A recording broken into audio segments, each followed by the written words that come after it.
Okay, so real talk before we get into this. Yes, my incubator is in a closet, but my house is a circus, and that's what works for us. All right, please don't mind the meowing kitty in the background, but we're getting the incubator all set up for lockdown. I have had some problems with chicks in this grate getting their toes stuck, so I like to lay some paper towels down just to help keep them safe.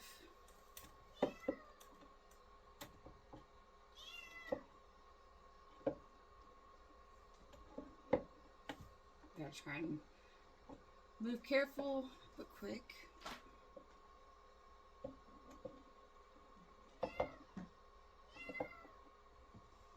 So I'm gonna get these guys back in the warmth.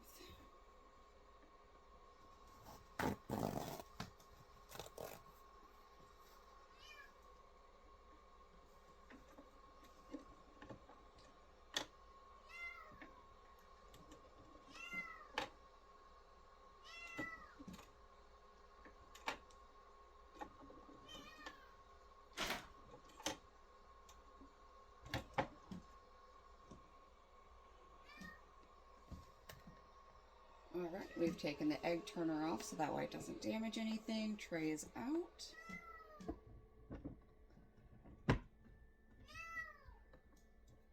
And there we go. Hopefully we've got 10 hatching soon. Thank you.